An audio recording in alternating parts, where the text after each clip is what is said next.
विश्ववंद्य जगद्गुरु श्री संत तुकाराम महाराज यांच्या बीज उत्सवानिमित्त चालू असणारा आपला हा अखंड हरिनाम सप्ताह कथा संगीत शिव महापुराण कथा ज्ञान यज्ञ सोहळा आणि या ज्ञान यज्ञ सोहळ्यातील आज तिसऱ्या दिवसांचं कथारूपी वाघ पुष्प भगवंताच्या पवन सुत हनुमंताच्या आणि देवाधिदेव महादेवांच्या चरणारविंदी ही सेवा समर्पित करण्याकरता आपण सगळे भाविक भक्त श्रोते सज्जन मायबाप समस्त ग्रामस्थ कालेगावकर या ठिकाणी उपस्थित आहात। आपल्या सगळ्यांच्या चरणारविंदी माझ्या व्यासपीठाकडनं शीर साष्टांग नमस्कार करतो। शिव महापुराण कथा ही अगम्य अपूर्व आणि अनाकलनीय कथा आहे, ती कधी पूर्ण न होणारी कथा आहे आणि म्हणूनच त्या कथेचा विचार आजही या मंडपामध्ये आपण करत आहोत। कथेचा विचार करत असताना सज्जनांनो, मानवाने मानवी जीवन जगत असताना कधीतरी दुसऱ्याच्या कामी आलं पाहिजे। हा शिव महापुराण कथेचा जाज्वल्य संदेश मला आपल्या माध्यमातून द्यायचा आहे। एखाद्या वेळेला माणसासारखे माणसं या समाजामध्ये अनेक दिसतायत दादा, पण त्यांचा माणुसकीपणा, त्यांच्या अंतःकरणातला माणुसकीपणा हरवलाय आणि तोच माणुसकीपणा पुन्हा त्या माणसामध्ये जिवंत राहावा याकरता खऱ्या अर्थाने शिव महापुराण कथेचं आयोजन आहे। म्हणून माणसासारखे माणसं अनेक जरी दिसत असले तरी मला असं वाटतंय कधीतरी आपण समाजाच्या कामी आलो पाहिजे, हा विचार आपल्या जीवनामध्ये केला पाहिजे। कधीतरी आपण हिंदू धर्माच्या कामी आलो पाहिजे, हा विचार आपल्या जीवनामध्ये कधीतरी आपण केला पाहिजे। कधीतरी आपण गोर गरिबाच्या झोपड्यामध्ये जाऊन त्यांचं दुःख जाणून घेण्याचा प्रयत्न मात्र जीवनामध्ये केला पाहिजे। अरे शिव महापुराण कथा मग नेमकं काय शिकवणार आहे? म्हणून दादा, जो दुसऱ्याच्या काम येतो, वेग दादा मला असं वाटतं त्याला इंसान असं म्हणताय। जो दुसऱ्याच्या काम कधी पडत नाही त्याला माणूस कधी म्हटल्या जात नाही दादा। किसी के काम जो आए उसे इंसान कहते हैं, पराया दर्द अपनाए उसे इंसान कहते हैं।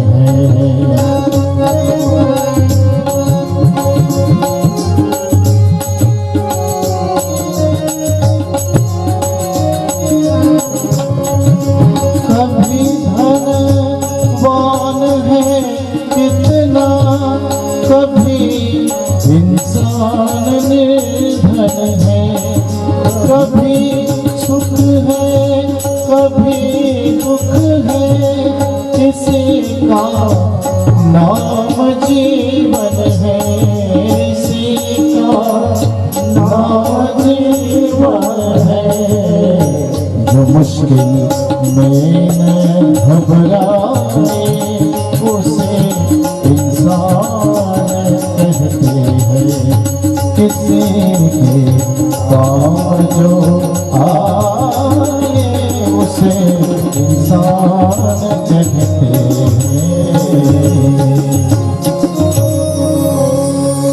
माझ्या समोर बसलेल्या सगळ्या भाविकांना माझ्या शिव कथेचा संदेश मला असा द्यायचा की एका हाताने आपण समाजाच्यासाठी जगण्याचा प्रयत्न केला पाहिजे आणि दुसऱ्या हाताने आपण देवाधिदेव महादेवाची पूजा करण्याचा प्रयत्न केला पाहिजे। ज्याला जी गरज असेल त्याच्यासाठी आपण कधीतरी रस्त्यावर आलं पाहिजे ना दादा। मला असं वाटतं तेच भगवान शंकराला कदाचित आवडेल। भगवान शंकराला आपल्याला काय आवडतं यापेक्षा देवाला काय आवडतं याकडे आपण जास्त लक्ष दिलं पाहिजे। पण समाजाचं चिंतन आणि समाजाचं संशोधन जर तुम्ही केलं तर स्वतःला आवडेल तेच माणसं करण्याचं काम करतायत, देवाला आवडेल त्याकडे लक्ष कुणाचं जात नाही। म्हणून सज्जनांनो, तुम्ही देवाला आवडेल तो परमार्थ तुम्ही तुमच्या जीवनामध्ये करण्याचं काम करा। ब्रह्मदेव आणि विष्णू हे दोघेही ज्या वेळेला देवाधिदेव महादेवाची पूजा करतायत ना, त्यावेळेला भगवान विष्णू हे महादेवाला आवडेल तो परमार्थ त्यांच्या जीवनामध्ये करतायत, पण ब्रह्मदेव मात्र स्वतःला आवडेल तो परमार्थ करतायत। म्हणून ब्रह्मदेवाला त्याची सजा सुद्धा भोगावी लागते। ब्रह्मदेव म्हणतात मी श्रेष्ठ आहे, तर भगवान विष्णू म्हणतात मी श्रेष्ठ आहे। ज्या वेळेला त्यांचा वाद चालू झाला आणि वाद ज्या वेळेला चालू झाला त्यावेळेला त्या ठिकाणी सज्जनांनो, दोन अर्थातच मोठं कोण हे भांडणं मला असं वाटतंय आजपासून चालू नाही, तर हे भांडणं अनादी कालापासून चालू आहे. गावातही तेच आहे, तालुक्यातही तेच आहे, जिल्ह्यातही तेच आहे आणि मंत्रिमंडळात सुद्धा तेच आहे की मोठा कोण. पण मोठ्याची व्याख्या माझ्या शिव महापुराण कथेमधनं घेऊन जा. अरे मोठं म्हटल्याने माणूस मोठा होत नसतो. जो समाजाच्या कामी आपला देह झिजवत असतो, मला असं वाटतं तो मोठा असतो. भगवान विष्णू आणि ब्रह्मदेवामध्ये ज्या वेळेला वाद चालू होतोय आणि दोघांमध्ये वाद इतका विकोपाला जातोय, त्यावेळेला भगवान शंकर त्या दोघांच्या मध्ये अर्थातच येत आहेत, प्रगट होत आहेत. आणि भगवान शंकर ज्या वेळेला प्रगट होत आहेत ना, त्यावेळेला ब्रह्मदेवाला एका बाजूला थांबवत आहेत, विष्णूला एका बाजूला थांबवत आहेत आणि दोघांचा वाद मिटवण्याचं काम माझे देवादिदेव महादेव त्या ठिकाणी करतायत. भगवान देवादिदेव महादेव ब्रह्मदेवाला विचारतात, अरे दादा काय झालंय तुला? विष्णूला विचारतात, तुम्हाला काय झालंय, नेमकं झालंय का ते तरी मला सांगा. त्यावेळेला ब्रह्मदेव पुढे येतो आणि छाती वर करून पुढे सांगतोय की देवा मी या सृष्टीतला मोठा आहे. तर विष्णू म्हणतात मी मोठा आहे. त्यावेळेला देवादिदेव महादेव मनातल्या मनात हसतायत आणि विचारतायत, अरे दादा तुम्हा सगळ्यांना जन्म देणारा मी आहे, मी या विश्वातला मोठा आहे आणि तुम्ही कुठे भांडण करायला लागला? मी अनादी आहे, मी अनंत आहे. मग मी जर सगळ्यात मोठा असेल तर तुम्ही दोघे एकमेकांमध्ये भांडू नका. तुम्हाला मोठं व्हायचंय ना, मग आता तुम्हाला माझ्या परीक्षेमध्ये या ठिकाणी उत्तीर्ण व्हावं लागेल. मी आता तुमची परीक्षा या ठिकाणी घेणार आहे. भगवान देवादिदेव महादेव ज्योतिर्मय रूपाने त्या ठिकाणी गुप्त होत आहेत आणि ज्योतिर्मय रूपाने गुप्त झाल्याच्या नंतर त्या दोघांना सांगितलं जाते, जो माझा शोध लावून जो अगोदर माझ्या जवळ येईल तो खऱ्या अर्थाने या विश्वातला मोठा आहे. देवादिदेव महादेव ज्योतिर्मय रूपाने गुप्त होत आहेत. त्यावेळेला भगवान विष्णू सज्जनांनो पाताळामध्ये जात आहेत, ब्रह्मदेव मात्र आकाशामध्ये जात आहेत आणि त्या ज्योतिर्मय रूपाचा अर्थात शोध घेण्याचा प्रयत्न करतायत. आणि ज्योतिर्मय रूपाचा शोध घेण्याकरता एक आकाशात तर एक पाताळामध्ये ज्या वेळेला जात आहेत ना, त्यावेळेला देवादिदेव महादेवाचा पत्ता त्यांना लागत नाही. त्या ज्योतिर्मय रूपाचा शोध त्यांना त्या ठिकाणी लागत नाही. आणि ज्योतिर्मय रूपाचा शोध ज्या वेळेला लागत नाही ना, मग आता काय केलं पाहिजे? भगवान विष्णू हताश होत आहेत आणि भगवान विष्णू हताश होऊन माझ्या देवादिदेव महादेवाला शरण जात आहेत. म्हणून मी असं म्हणतो, आपला मोठेपणा मिरवण्यापेक्षा आपला मोठेपणा बाजूला सारा आणि देवादिदेव महादेवाला शरण जा. भगवान विष्णू देवादिदेव महादेवाला शरण जात आहेत, मात्र ब्रह्मदेव शरण जात नाही. आणि ब्रह्मदेव ज्या वेळेला शरण जात नाही ना, त्यावेळेला आकाशामध्ये पूर्णपणे त्या ज्योतिर्मय रूपाचा शोध घेतला जातोय, पण देवादिदेव महादेव त्या देवाच्या त्या ज्योतिर्मय रूपाचा शोध मात्र लागत नाही. मग आता काय केलं पाहिजे? ज्या वेळेला त्या आकाशामध्ये फिरतायत ना, त्यावेळेला एक केतकी नावाचं पुष्प त्या ठिकाणी दिसतंय आणि केतकी नावाचं पुष्प दिसल्याच्या नंतर त्या केतकी पुष्पाला आपल्या संगतीला ब्रह्मदेव घेतायत आणि केतकी पुष्पाला आपल्या समवेत ज्या वेळेला घेतल्या जाते ना, त्यावेळेला त्या केतकी पुष्पाला सांगितल्या जाते, केतकी आजपर्यंत मी कुणाच्या समोर हात पसरवला नाही, पण मी आज तुझ्या समोर हात पसरवणार आहे. तू मला या काळी मदत केली पाहिजे. भगवान शंकराने आम्हाला ज्योतिर्मय रूपाचा शोध लावण्याकरता विष्णूला पाताळामध्ये पाठवले, तर मला आकाशामध्ये पाठवले. पण तू आता माझ्या सोबत आली पाहिजे. तू मला या ठिकाणी खोटी साक्ष माझ्या सोबत दिली पाहिजे. ज्योतिर्मय रूपाचा शोध तर त्या ठिकाणी लागत नाही, पण खोटी साक्ष देण्याकरता केतकी पुष्पाला ज्या वेळेला सोबत घेतल्या जाते, ब्रह्मदेव आणि केतकी पुष्प दोघेही ज्या वेळेला भगवान शंकराकडे येत आहेत आणि भगवान शंकराकडे आल्याच्या नंतर ब्रह्मदेव भगवान शंकरासोबत खोटं बोलतायत. खोटं असं बोलतायत की प्रभू आम्ही ज्योतिर्मय रूपाचा शोध लावून आम्ही या ठिकाणी आलोय. प्रभू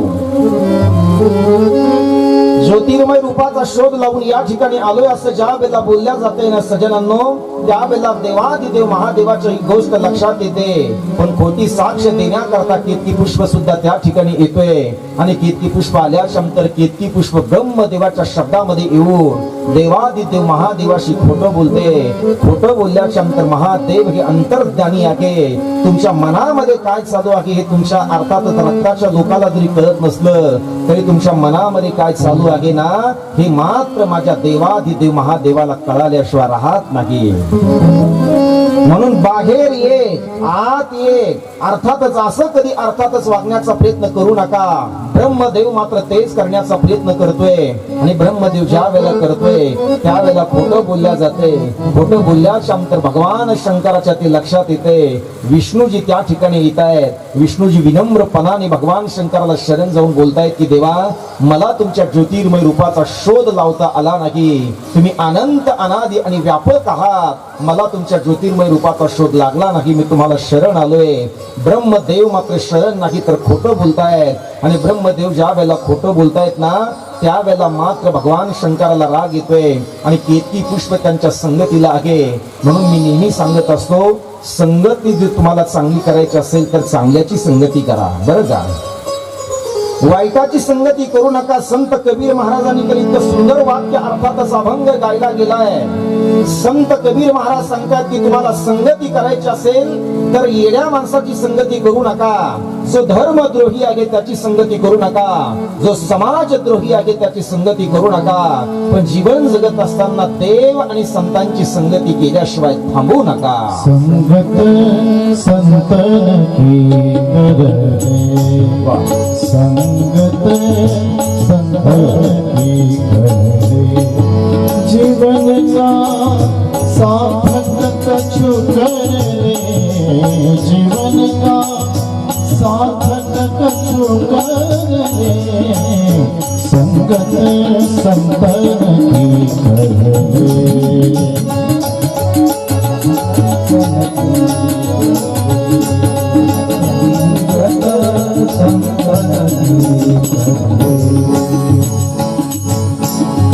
कहाँ से आया कहाँ जाएगा ये कुछ मालूम करना, ये कुछ मालूम करना. दो दिन की जिंदगानी बंदे होशियार होकर आना, संगत संतन की करे.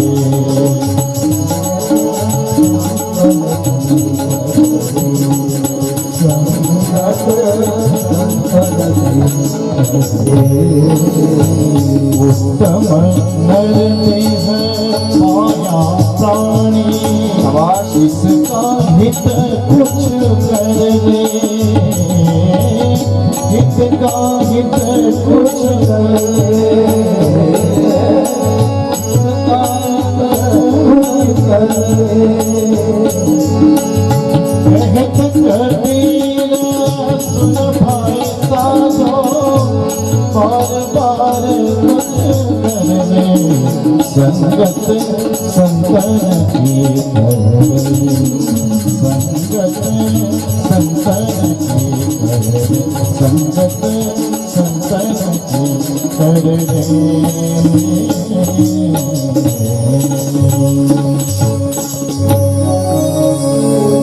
केतकी पुष्पाने नको त्या ब्रह्मदेवाची संगती केली आणि ब्रह्मदेवाची संगती केल्यानंतर ब्रह्मदेव देवादिदेव महादेवाच्या समोर खोटं बोलतायत. म्हणून माझ्या समोर बसलेल्या सगळ्या भाविक भक्तांना मला एक संदेश द्यायचा आहे. जगामध्ये तुम्ही सगळ्यांशी खोटं बोला, पण जगामध्ये 3 लोकांशी खोटं मात्र कधी बोलायचं नाही. जगामध्ये देवासमोर कधी खोटं बोलायचं नाही. एक जगामध्ये सामाजिक जीवन जगत असताना आपल्या आईशी खोटं बोलायचं कधी नाही, खोटं बोलायचं नाही. 2 आणि आपल्या बापाशी खोटं बोलायचं नाही. 3 या 3 तीर्थाच्या समोर कधी खोटं बोलत जाऊ नका. आणि या 3 तीर्थाच्या समोर जर तुम्ही खोटं बोलत असाल ना, मग मात्र तुम्हाला त्याचं प्रायश्चित्त भोगावंच लागतंय. ब्रह्मदेव ज्या वेळेला खोटं बोलतोय, खोटं बोलल्यानंतर माझ्या भगवान शंकराला देवादिदेव महादेवाला राग येतोय आणि महादेवाला राग आल्यानंतर महादेवाचा 3रा नेत्र उघडल्या जाते. काल भैरवाला त्या ठिकाणी उत्पन्न केल्या जाते आणि काल भैरवाला उत्पन्न केल्यानंतर सज्जनांनो ब्रह्मदेवाचं एक मुंडकं कापल्या जाते. तितक्यात भगवान विष्णू पुन्हा मध्यस्थी करतायत आणि समोर येत आहेत आणि भगवान विष्णू समोर आल्यानंतर देवादिदेव महादेवाला विनंती करतायत की देवा, अर्थातच मी सांगतोय म्हणून तुम्ही त्याला मारू नका. आहे त्याला त्याचं जीवन पुन्हा प्रदान करा. त्याच्याकडनं चूक झाली ही मी मान्य करतोय. तो जरी तुम्हाला शरण येत नसला तरी मी मात्र तुम्हाला शरण येतोय. ब्रह्मदेवाला त्या ठिकाणी सज्जनांनो जे जीवदान भेटतंय ना, मला असं वाटतंय भगवान विष्णू सोबत त्याने तिरस्कार भगवान विष्णूचा केलाय, पण शेवटी भगवान विष्णू त्याच्या मदतीला धावून जात आहेत आणि भगवान विष्णू त्याच्या मदतीला धावून गेल्याच्या नंतर आहे तसं पुन्हा शरीर त्याला दिल्या जाते आणि शरीर दिल्याच्या नंतर काल भैरवाला थांबवल्या जाते. काल भैरवाला थांबवल्याच्या नंतर तरी सुद्धा भगवान शंकराचा जो राग आहे ना तो शांत झालेला नाही. त्यावेळेला त्याच रणांगणामध्ये त्याच मैदानामध्ये ब्रह्मदेवाला शाप देताय देवादिदेव महादेव की ब्रह्मा तू जर माझ्या सोबत गद्दारी करत असेल तर आजपासून मी तुला या ठिकाणी शाप देतोय की इथून पुढे तुझ्या पूजा करणारे लोक या जगामध्ये अस्तित्वात राहणार नाही. म्हणून तुम्ही पहा भगवान विष्णूची पूजा करणारे लोक सनातन हिंदू धर्मामध्ये आहेत. पांडुरंगाची पूजा करणारे लोक सनातन हिंदू धर्मामध्ये आहेत. मला असं वाटतंय कानिफनाथ महाराजांची सेवा करणारे लोक सुद्धा सनातन हिंदू धर्मामध्ये आहेत. पण ब्रह्मदेवाची पूजा या ठिकाणी कुणी करत नाही. सगळ्या देवतेंची पूजा या देशामध्ये केल्या जाते, पण ब्रह्मदेवाची पूजा मात्र आजही कुणी करत नाही. आणखी शाप भगवान शंकर देत आहेत की इथून पुढे तुझं मंदिर कोणी बांधणार नाही, इथून पुढे तुझी पूजा कोणी करणार नाही. ब्रह्मदेवा इथून पुढे तुझा सन्मान कोणी करणार नाही, इथून पुढे तुझा उत्सव कोणी करणार नाही. म्हणून उत्सव जगद्गुरु तुकाराम महाराजांचा गेली 400 वर्ष झाली महाराष्ट्राच्या मातीमध्ये चालू आहे. पण महाराष्ट्रात असं एकही गाव नाही की ज्या गावामध्ये ब्रह्मदेवाचा उत्सव चालू आहे, अजिबात नाही. देवादिदेव महादेवाने शाप दिलेला आहे. ब्रह्मदेवाला ज्या वेळेला शाप दिला जातोय आणि बाजूला जी केतकी पुष्प उभं होतं ना त्या केतकी पुष्पाला सुद्धा शाप दिला जातोय की केतकी चुकीच्या अर्थात चुकीचं काम करण्यासाठी तू जर ब्रह्मदेवाला जर या ठिकाणी साथ दिली असेल तर आज मी सुद्धा तुला या ठिकाणी शाप देतोय की आजपासून सगळी फुलं माझ्या पूजेला चालतील, पण इथून पुढे केतकी पुष्पाने कुणी माझी पूजा करणार नाही. हा दिलेला जो शाप आहे ना तो देवादिदेव महादेवाने दिलेला शाप आहे. म्हणून दोन लोकांची पूजा कुणी करत नाही. केतकी पुष्प हे भगवान शंकराच्या पूजेकरता चालत नाही एक, आणि ब्रह्मदेवाची पूजा मात्र महाराष्ट्रात नव्हे तर संपूर्ण देशामध्ये कुठेही केल्या जात नाही दोन. याचा अर्थ असा आहे तुम्ही देवाशी जर गद्दारी केली तर देव मात्र आपल्याला शाप दिल्याशिवाय राहत नाही. ब्रह्मदेवाने सर्वसामान्य देवाशी गद्दारी केली नाही तर देवादिदेव महादेवाशी गद्दारी केली. त्यांच्या समोर ते खोटं बोलल्या जात आहेत, म्हणून त्या ठिकाणी शाप दिला जातोय. मोठं कोण? मला असं वाटतंय मोठा तो आहे जो देवादिकांना संकटामध्ये सहकार्य करतायत. ब्रह्मदेवाने कधी सहकार्य केलं नाही, पण भगवान विष्णू मात्र ज्या ज्या ठिकाणी अन्याय होत असेल, ज्या ज्या ठिकाणी अधर्म होत असेल त्या ठिकाणी मला असं वाटतंय ती जात आहेत, तिथला धर्म संरक्षित करण्याचं काम करतायत. म्हणून वारकरी संप्रदायामध्ये विवेक दादा असं प्रमाण आहे, देव या ठिकाणी जे अवतीर्ण होत आहेत ते कशा करता होत असेल ना तर धर्माची सेवा करण्याकरता अवतीर्ण होत आहे. ब्रह्मदेवाला केलेल्या दुष्कृत्याचा पश्चाताप होतोय आणि भगवान विष्णूला मात्र शरण येत आहे. देवादिदेव महादेवाला शरण येत आहे. देवादिदेव महादेवाला शरण आल्यानंतर देवादिदेव महादेव ब्रह्मदेवाला उपदेश करतायत की ब्रह्मा तुला लागलेला कलंक मिटावा असं तुला वाटत असेल ना दादा तर तुला एक काम करावं लागेल. तुला इथून पुढे शिवलिंगाची पूजा करावी लागेल. शिवलिंगाची पूजा आणि हे व्रत जर तू तुझ्या हाती घेतलं ना तर मग मात्र लागलेला कलंक हा नक्की मिटल्याशिवाय राहणार नाही. त्यावेळेला तिथून पुढे शिवलिंगाची पूजा करण्याचा उपदेश देवादिदेव महादेव आणि भगवान विष्णू त्या ठिकाणी देत आहेत. म्हणून शिवलिंगाची पूजा करणं हा सनातन वैदिक हिंदू धर्माचा सर्वश्रेष्ठ धर्म आहे. दुपारी आपण असा विचार सकाळच्या सत्रामध्ये आपण असा विचार केला होता की शिवमूर्ती एका बाजूला आहे तर शिवलिंग एका बाजूला आहे. मग शिवमूर्ती आणि शिवलिंगाची दोघांचीही पूजा आपण या ठिकाणी करू शकतो, पण सगळ्या देवाची पूजा केल्याचं पुण्य तुम्हाला लागावं असं वाटत असेल तर शिवलिंग पूजन हे सर्वश्रेष्ठ पूजन या ठिकाणी सांगितलं जाते. आता या ठिकाणी भगवान व्यास आपल्याला असं शिकवत आहेत की शिवलिंगाची पूजा केल्याच्या नंतर तुम्हाला काय प्राप्त होणार आहे. शिवलिंगाची पूजा केल्याच्या नंतर काय प्राप्त होणार आहे तर ऐका. शिवलिंगाची नित्य नियमाने जर तुम्ही पूजा करत असाल तर पहिली गोष्ट तुमचं बल वाढल्याशिवाय राहणार नाही. एक, शिवलिंगाची पूजा जर तुम्ही सतत जर करत असाल तर तुमचं तेज वाढल्याशिवाय राहणार नाही. दोन, शिवलिंगाची पूजा जर तुम्ही करत असाल तर तुमचं धन वाढल्याशिवाय राहणार नाही. तीन, शिवलिंगाची सतत जर तुम्ही सातत्याने जर पूजा करत असाल तर तुमच्या संपत्तीमध्ये वाढ झाल्याशिवाय राहणार नाही. चार, आणि शिवलिंगाची सतत आणि सातत्याने जर तुम्ही पूजा करत असाल तर तुम्हाला निरोगी जीवन प्रदान झाल्याशिवाय राहणार नाही. ज्याला मोक्ष प्राप्तीची इच्छा असेल त्याने शिवलिंगाची पूजा केली पाहिजे. ज्याला समाजामध्ये आदर, प्रतिष्ठा आणि सन्मान समाजामध्ये वाढावा असं ज्याला वाटत असेल ना तर त्याने सुद्धा शिवलिंगाचं पूजन करणं हा त्याच्या जीवनातला आद्य धर्म आहे.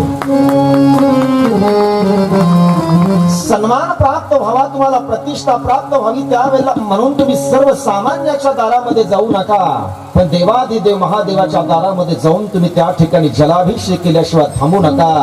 आनंद मिळावा असं तुम्हाला वाटत असेल, समाधान अर्थातच पावलोपावली आपल्या चेहऱ्यावरती राहावं असं वाटत असेल तर भगवान शंकराला उसाच्या रसाने तुम्ही अभिषेक करा. नक्की तुमच्या जीवनामध्ये सुख आणि समाधान वाढल्याशिवाय राहणार नाही. तुमचा आनंद या जगामध्ये कुणी हिरावून घेऊ शकत नाही.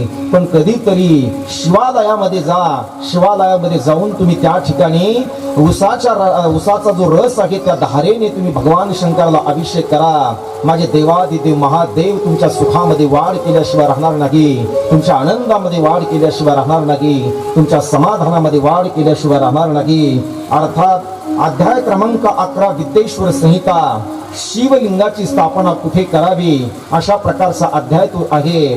मग शिवलिंगाची स्थापना कुठे करावी हा पहिला प्रश्न नारदाने विचारला जातोय आणि नारदाने विचारल्याच्या नंतर त्याचं सूतजी उत्तर देत आहे की तुम्हाला जर शिवलिंगाची स्थापना करण्याची इच्छा जर असेल ना तर शिवलिंगाची प्रतिष्ठापना किंवा शिवालय जर बांधण्याची इच्छा असेल तर ते पवित्र नदीच्या काठी बांधल्या गेलं पाहिजे. शिवालय उभा करण्याची जर इच्छा असेल तर एखाद्या तीर्थाच्या ठिकाणी ते उभा केल्या जावं. शिवालय उभा करण्याची इच्छा असेल तर ते चांगल्या पवित्र जागेवरती केल्या जावं. अर्थातच अशा ठिकाणी जर तुम्ही शिवालय जर उभा करत असाल तर मला असं वाटतं ते पुण्य सुद्धा तुमच्या पदरामध्ये पडल्याशिवाय राहणार नाही. पण आज महाराष्ट्रामध्ये अनेक गावागावामध्ये ज्या वेळेला आम्ही जातो त्यावेळेला प्राचीन शिवलिंग अजूनही अभिषेकाशिवाय ते तसेच पडलेले आहेत, त्याचा जीर्णोद्धार कोणी केलेला नाही. म्हणून मी हात जोडून तुमच्या माध्यमातून आणि हरिओम युट्यूब चॅनलच्या माध्यमातून संपूर्ण महाराष्ट्राला संदेश देऊ इच्छितो की नवीन शिव मंदिर उभा करण्यापेक्षा आहे त्या शिव मंदिराचा जीर्णोद्धार करा आणि आहे त्या शिव मंदिराचा जीर्णोद्धार करून त्याच शिवलिंगाची पूजा करा. नवीन शिवलिंग आहे, अरे भरपूर मंदिर आलेत ना, पण तिथे पूजा करण्याकरता तरी कुणी पाहिजे. आणि मला तर आणखी एक स्वाभिमान वाटतो, आपल्या भारत देशामध्ये एक आंतरराष्ट्रीय कथाकार भारत देशाच्या मातीमध्ये जन्माला आलाय. गोष्ट आपल्याला मान्य करावी लागेल. आंतरराष्ट्रीय कथाकार पंडित मिश्रा हे जेव्हापासून शिव महापुराण कथा करतायत तेव्हापासून समाजामध्ये आणि या देशामध्ये देवाधिदेव महादेवाची भक्ती जागृत झाली आणि जे लोक शिवालयामध्ये जात नव्हते ते लोक सुद्धा शिवालयामध्ये जात आहेत. आणि आमच्यासारखे कथाकार सुद्धा जी शिव महापुराण कथा कधी करत नव्हते ना ते कथाकार सुद्धा आता शिव महापुराण कथा करायला लागतायत. अरे एखाद्याची क्रांती मान्य करावी लागेल ना आनंद दादा आपल्याला. एखाद्याची क्रांती जर असेल तर त्या क्रांतीला क्रांती म्हणून स्वीकारावं लागेल ना आपल्याला. मग जे लोक मंदिरात जात नव्हते, जे लोक कधी भगवान शंकराला जल समर्पित करत नव्हते, जे लोक मंदिरामध्ये जाऊन कधी बेलपत्र समर्पित करत नव्हते, जे लोक मंदिरामध्ये जाऊन कधी अर्थात शमीपत्र समर्पित करत नव्हते, मग ते एकट्या पंडित मिश्रांच्या कथेमुळे जर हा सगळी बदल जर घडला असेल, त्यांच्या कथेमुळे जर हे देशामध्ये जर जनजागृती झाली असेल तर पंडित मिश्रांना सुद्धा आपण या ठिकाणी टाळ्याच्या गजरात त्यांचंही स्वागत केलं पाहिजे. काही गोष्टी ह्या मान्यच कराव्या लागतील. अर्थात सज्जनांनो, भगवान शंकराच्या देवळ जर उभा करायची इच्छा असेल तर ते पवित्र ठिकाणी केलं पाहिजे. पण नुसतं उभा करून चालणार नाही तर त्या देवतेची पूजा सुद्धा आपल्याकडनं झाली पाहिजे. शिवलिंग अर्थात कशाचा असावा हा एक प्रश्न त्या ठिकाणी उपस्थित केला जातोय. मग शिवलिंग कशाचं असावं? तुम्हाला पूजा करायची ना महिला मंडळ शिवलिंगाची, एखाद्या वेळेला शिवालयामध्ये तुम्हाला जाता येत नाही, तुमच्या पाठीमागे भरपूर कामं आहे, तर आपल्याला शिवमहापुराण कथेने इतकं स्वातंत्र्य दिलंय, इतकं स्वातंत्र्य दिलंय आहे. त्या ठिकाणी सुद्धा तुम्ही तुमच्या घरी सुद्धा पूजा करू शकता. मग पूजा करण्यासाठी कोणतं शिवलिंग महत्वाचं आहे तर ऐका. शिवलिंग पहिली गोष्ट, एक तर मातीचं शिवलिंग ही पूजा करण्याकरता सर्वश्रेष्ठ आहे. एक शिवलिंग हे दगडाचं असावं. दोन शिवलिंग हे लोखंडाचं असावं. तीन शिवलिंग स्फटिकाचं असावं. चार या चार कलियुगामध्ये या चार शिवलिंगाची पूजा करण्यासाठी प्राधान्य भगवान व्यासांनी आपल्याला शिवमहापुराण अंतर्गत दिले आहे. पण एखाद्या वेळेला दगडाच्या देवाची पूजा नाही केली तरी चालेल. एखाद्या वेळेला लोखंडाच्या देवाची पूजा तुम्ही नाही केली तरी चालेल. एखाद्या वेळेला स्फटिकाच्या देवाची पूजा तुम्ही नाही केली तरी चालेल. पण कलियुगामध्ये पूजा करण्यायोग्य सर्वश्रेष्ठ लिंग जर कोणतं असेल ना तर त्या लिंगाचं नाव आहे मातीचं पार्थिव शिवलिंग. किती सोपी गोष्ट सांगितली आहे शिवमहापुराण कथेने आपल्याला, पण ते सुद्धा आपण ऐकायला तयार नाही. मातीचं काही नाही महिला मंडळ, पवित्र ठिकाणची माती घ्यायची. पवित्र ठिकाणची माती घेऊन स्वतःच्या हाताने मस्त पैकी शिवलिंग तुम्ही तयार करायचे. ओम नमः शिवाय या मंत्राचा जप तुम्ही करायचा. त्या ठिकाणी पूजा करायची. माझ्या रूम मध्ये सरपंच तुम्ही पाहिले सकाळी ज्या वेळेला तुम्ही आलते त्यावेळेला मी माझ्या हाताने बनवलेलं ते शिवलिंग आहे. मातीच्या शिवलिंगाची पूजा मी रोज करतोय. याचा अर्थ असा आहे की ती पूजा तुम्ही सुद्धा केली पाहिजे. इतरत्र सगळ्या गोष्टीची सगळ्या धातूची पूजा करण्यासाठी विरोध आहे असं नाही, पण मातीच्या शिवलिंगाची पूजा तुम्ही करू शकता. प्रत्येकाला ते जमू शकतं आहे. त्या ठिकाणी आता तुमचा परिसरही पवित्र आहे.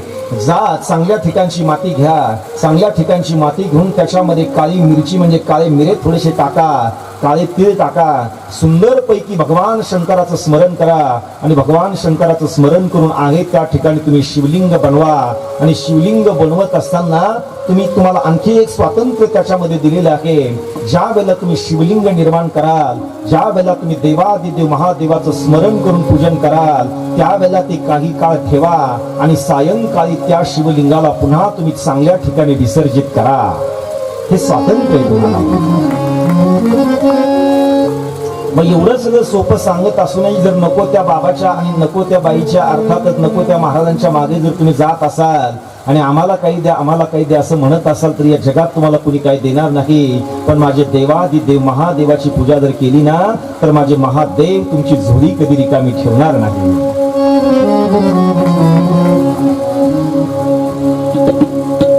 मातीचं शिवलिंग हे सर्वश्रेष्ठ शिवलिंग आहे. आणि काय आवडते माझ्या भगवान शंकराला. सोपी पद्धती मी सांगतो तुम्हाला विवेक दादा. सोपी पद्धत अशी आहे की तुम्ही मातीचं पार्थिव शिवलिंग तयार करायचे आणि भोळ्या शंकराला तुम्ही काही देऊ नका. फक्त माझ्या भोळ्या शंकराला तुम्ही बेलाचं पान समर्पित करा. मातीचं शिवलिंग तयार करून जर तुम्ही बेलाचं पान जर समर्पित केलं तर माझे भोळे शंकर तुमच्यावरती प्रसन्न झाल्याशिवाय राहणार नाही. शंकराला माझ्या महादेवाला माझ्या आवडते बेलाचं पान. एक ताई एक आवाज. महादेवाला माझ्या आवडते बेलाचं पान.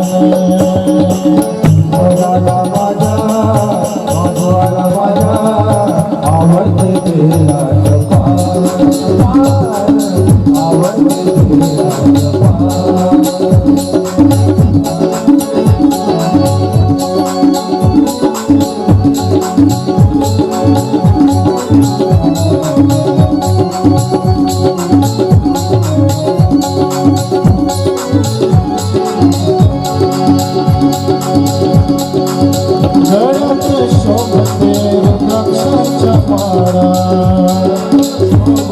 रुद्राक्षाच्या माळा गळ्यात शोभते रुद्राक्षाच्या माळा. शोभते रुद्राक्षाच्या माळा.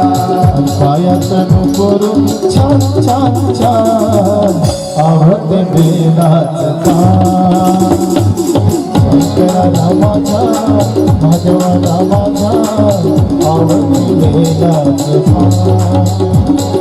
शंकराला माझ्या महादेवाला माझ्या आवडते बेलाचं पान.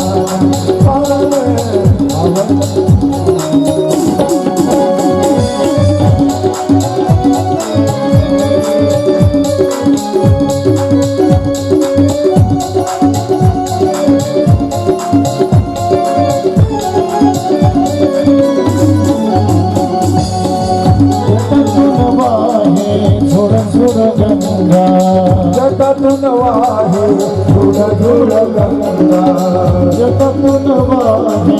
धुड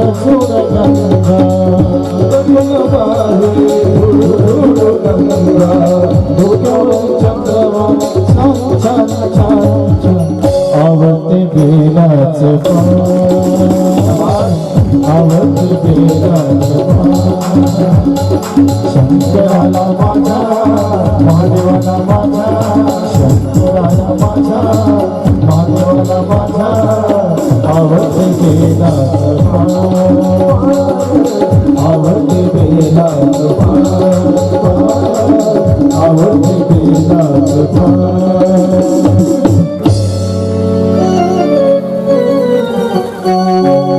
स्वच्छ सुंदर कल्पना आहे बास, बाकी काही करू नका. फक्त आहे त्या ठिकाणी तुम्ही मातीचं शिवलिंग निर्माण करा आणि मातीचं शिवलिंग निर्माण करून त्या ठिकाणी तुम्ही पूजा करा. महाराज तुम्ही आम्हाला मातीचं शिवलिंग निर्माण करायला सांगता, मग मातीचं शिवलिंग निर्माण करून आम्ही जर त्याची पूजा केली तर महादेव आम्हाला प्रसन्न होईल का? नक्की होणार. मग पुराणामध्ये कुणाला प्रसन्न झालेत का? एखादा दाखला आम्हाला द्या.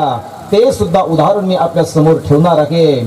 एक उपमन्यू नावाचा अर्थातच भक्त होता. तो महादेवाचा भक्त आहे. मातीच्या पार्थिव शिवलिंगाचा अर्थात क्रांती ऐका. आवाज थोडा बिघडला माझा. उपमन्यू हा रोज त्या ठिकाणी मातीचं शिवलिंग तयार करत होता आणि उपमन्यू ज्या वेळेला मातीचं शिवलिंग निर्माण करत होता ना, त्यावेळेला तो मातीच्या शिवलिंगाची पूजा तयार करत होता. एक दिवशी उपमन्यू आपल्या मामाच्या घरी गेलाय आणि मामाच्या घरी गेल्याच्या नंतर त्याला खरं दूध पिण्याचा योग त्याच्या जीवनामध्ये आलाय. आहे त्या दिवशी तो आपल्या आईला रोज दूध मागत होता. आई मला दूध पाहिजे, मला दूध पिण्याची इच्छा आहे. आईची गरिबी आहे आणि आईची गरिबी आहे ना, मग आई काय करायची, त्याला त्या ठिकाणी पाण्यामध्ये पीठ टाकायची. पाण्यामध्ये पीठ टाकून ते त्या ठिकाणी त्याला पिण्याकरता द्यायची. पिण्याकरता दिल्याच्या नंतर तो रोज पिठाला दूध म्हणून पित होता. एक दिवशी मामाच्या घरी गेला आणि खरं दूध पिण्याचा योग त्याच्या जीवनामध्ये आला. खरं दुधाची चव ज्या वेळेला त्याच्या जिभेला लागली ना, त्यावेळेला पुन्हा तो आपल्या आईच्या जवळ येतोय. आईच्या जवळ आल्याच्या नंतर आईला उपमन्यू बोलतोय, मा आजपर्यंत तुम्हाला खोटं दूध पाजलंस, पिठाचं पाणी करून तुम्हाला पाजलंय, पण आज मी त्या ठिकाणी मामाच्या घरी गेलो होतो. मला खरं दूध पिण्याचा योग माझ्या जीवनामध्ये आलाय. मला आज खरं दूध पाहिजे तुझ्याकडनं. आई जोपर्यंत तुम्हाला खरं दूध देणार नाही तोपर्यंत मी शांत बसणार नाही. त्यावेळेला आईच्या नेत्रामध्ये पाणी येते. अरे गरिबी असेल ना दादा, तर त्या गरिबीमध्ये एखाद्या वेळेला काही गोष्टी आपल्या लेकराला भेटत नसतात. त्यावेळेला मुद्दाम होऊन ते लेकर आपल्याकडे हट्ट करत असतात. म्हणून मी कधी कधी महाराष्ट्राला हाही संदेश देत असतो. आणि आहे त्या लोकांच्याकडे, श्रीमंत लोकांच्या दारामध्ये जाऊन त्यांना काहीतरी देण्यापेक्षा, त्यांना हार तुरे त्यांचा सन्मान करण्यापेक्षा, ज्याला नाही त्या गरीबाच्या झोपड्यामध्ये कधीतरी जा आणि त्याच्या घरामध्ये जर किराणा नसेल, त्याच्या घरामध्ये जर काही नसेल, त्याच्या घरात बाजार नसेल ना, तर कमीत कमी एखाद्या आठवड्याचा बाजार त्याच्या घरामध्ये नेऊन द्या. महादेव तुमच्यावरती प्रसन्न होतील दादा. अरे ज्याला आहे त्याला किती देणार, आणि दिलं तरी ते तुमचं नाव घेणार नाही. एखाद्या श्रीमंताला जर तुम्ही एखादी गोष्ट जर दिली तर तो श्रीमंत माणूस तुमची अर्थातच लक्षात ठेवणार नाही. पण एखाद्या गरीबाला जर तुम्ही काही दान धर्म केला तर तो गरीब तुमची देव समजून पूजा केल्याशिवाय राहणार नाही. मग गरीबाला मदत करणं हा तुमचा आणि माझा धर्म आहे. आपण ते केलं पाहिजे. उपमन्यूच्या आईची गरिबी होती. उपमन्यूच्या आईला काही कळत नव्हतं. उपमन्यूच्या आईच्या सज्जनांना डोळ्यामध्ये पाणी येतंय. पाहिलंय आम्ही, घडलेला प्रसंग आहे. एका गावामध्ये मी मराठवाड्यामध्ये कथा करण्याकरता गेलो होतो. अत्यंत गरीब बाईने मला चहा पिण्याकरता बोलवलं होतं. ज्या वेळेला मी त्या आईच्या घरी चहा पिण्याकरता गेलो ना, त्यावेळेला त्या ठिकाणी सज्जनांनो बाहेरून मुलगा शाळेतून आलाय. शाळेतून आल्यानंतर तो मुलगा आईला म्हणत होता, आई अगं मला काही खायला दे ना. त्यावेळेला आई दुर्डीच्या जवळ जाते. आई दुर्डीच्या जवळ गेल्यानंतर त्या दुर्डीमध्ये पाहते तर भाकर नाही. अर्थात ती डब्याच्या जवळ जाते. त्या डब्यामध्ये पीठ सुद्धा नव्हतं. त्यावेळेला त्या आईच्या नेत्रामध्ये पाणी येते आणि आईच्या नेत्रामध्ये पाणी आल्याच्या नंतर ती आई त्या बाळाला बोलते, अरे दादा आज आपल्या घरामध्ये काही नाही रे राजा. अरे तुला भूक लागली राजा. मी मान्य करते रे दादा, पण आपली गरिबी आहे, काय करावं. तू पोटामध्ये असतानाच माझं सौभाग्य हरवलंय रे राजा. काय करू. मी तर लोकांची अर्थातच कामं करते, हे सगळं करते, पण कालच होते नव्हते पैसे, तुला ताप आला होता ना राजा, मग त्याच्यामध्ये सगळे निघून गेले रे दादा. मग आता काय करू हेच मला काही कळत नाही. ज्या वेळेला ती आई रडत होती त्यावेळेला त्या आईचं रडणं पाहून माझ्या सुद्धा अंतःकरणामध्ये पाझर फुटला. सज्जनांनो, आजही असे काही गरीब कुटुंब आहे की त्या कुटुंबाच्या घरामध्ये अन्न शिजत नाही. म्हणून श्रीमंताला दान देण्यापेक्षा हात जोडून माझ्या शिवमहापुराण कथेची विनंती आहे, केवळ आणि केवळ कधीतरी गरीबाच्या घरामध्ये जाऊन त्यांची गरिबी जाणून घेण्याचा काम करा. एखाद्या वेळेला गरिबीमध्ये मी असं म्हणेल की ही गरिबी आहे दादा. गरिबीमध्ये संकट ज्या वेळेला येतात त्यावेळेला ते संकट किती कठोर असतात याचा अनुभव आम्ही स्वतः घेतलेला आहे. आम्ही सुद्धा शून्यातून वरतीच आलेलो आहोत, तुम्ही सुद्धा शून्यातून वरती आलेले आहे. गरिबी ही अत्यंत वाईट असते. त्यावेळेला त्या मुलाला सांगितलं, अर्थात बोलत होती, पण मुलगा खाण्याकरता काहीतरी मागत होता. त्यावेळेला आईने काय केलं, ते पातेलं आपल्या चुलीवरती ठेवलंय, मुलाची समजूत घालायची आणि मुलाची समजूत घालायची म्हणून त्या ठिकाणी ती पाणी तिने चुलीवरती ठेवलंय आणि उगीच त्याला म्हणत होती, बाळा थांब मी तुला काहीतरी करून देते. अरे घरात काहीच नव्हतं तर काय करून देणार, पण मुलाची समजूत तिला काढायची होती.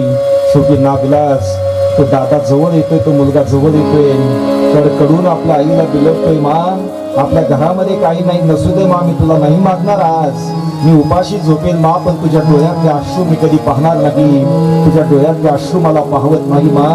ही गरिबी अर्थात गरिबीची सल माणसाला पोचली पाहिजे. आणि ज्या गरीबाच्या घरामध्ये मी गेलो होतो ना, त्याच गरीबाच्या घरातला मुलगा सज्जन, तुम्हाला आश्चर्य वाटेल, देवाधिदेव महादेवाच्या कृपेने तोच मुलगा सज्जनांनो आज चांगल्या पदस्थ नोकरीला कामाला आहे. ही महादेवाची कृपा आहे.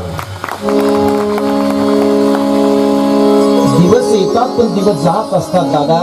गरिबीमध्ये म्हणून मासी एक म्हण आपल्याकडे प्रचलित आहे, गरिबी आली तर लाजू नये आणि श्रीमंती आली तर अर्थातच काय तो एक शब्द आहे, मी बोलत नाही, पण अशा पद्धतीने गरिबाला मदत करणं हा तुमचा धर्म आहे.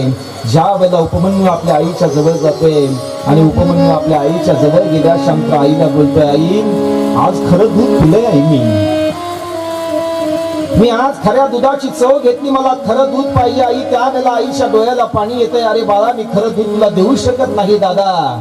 त्यावेळेला वयाच्या 6व्या वर्षी उपमन्यू आपल्या आईला प्रश्न विचारतोय, मा मला दूध प्यायचं, ते खरं दूध प्यायचे, मग मला दूध कोण देईल. त्यावेळेला उपमन्यूची आई उपमन्यूला बोलते, अरे राजा तुला खरं दूध प्यायचंय आणि तू मला असा प्रश्न विचारला की खरं दूध मला कोण देईल. तुला खरं दूध पिण्याची जर इच्छा असेल ना, तर देवाधिदेव महादेव हे तुला खरं दूध देतील. कुठे असतो महादेव? वयाच्या 6व्या वर्षी ती संकल्पना आपल्या अंतःकरणामध्ये कोरली.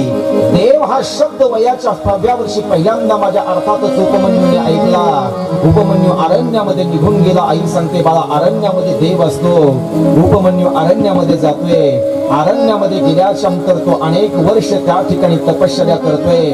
अनेक वर्ष माझ्या भगवान शंकराचं तो भजन करतोय. अनेक वर्ष तो मातीचं पार्थिव शिवलिंग निर्माण करून त्या पार्थिव शिवलिंगाची पूजा करतो. देवादिदेव महादेवाचं स्मरण त्या ठिकाणी करतोय. आणि अनेक वर्ष ज्या वेळेला तो स्मरण आणि ध्यान धारणा करतोय ना, एक दिवशी त्या उपमन्यूचं भाग्य उदयाला येते आणि देवादिदेव महादेव त्याच्या समोर प्रगट होत आहे. देवादी महादेव ज्या वेळेला प्रगट होत आहे त्यावेळेला महादेव उपमन्यूला बोलतायत, अरे राजा तू जर या ठिकाणची पवित्र माती घेऊन रोज जर तू या ठिकाणी पार्थिव शिवलिंग जर निर्माण करून जर तू माझी पूजा केली असेल तर आज मी तुझ्यावरती प्रसन्न आहे. तुला काय पाहिजे ते माग, मी तुला देण्याशिवाय राहणार नाही. त्यावेळेला उपमन्यू देवादिदेव महादेवाला बोलतो की देवा मला काहीच नको आहे, पण मला जे पाहिजे ना ते मागण्याकरता मी तपश्चर्या केली. मला दूध पाहिजे. आणि दुधाच्या एका वाटीवर दुधाच्या अपेक्षेने उपमन्यूने त्या ठिकाणी तपश्चर्या केली. पण माझ्या महादेवाचं अंतःकरण पहा, एका वाटीवर दुधासाठी तपश्चर्या करणाऱ्या उपमन्यूला क्षीराचा सागर बहाल करणारे जर कोण असेल तर ते माझे महादेव आहे.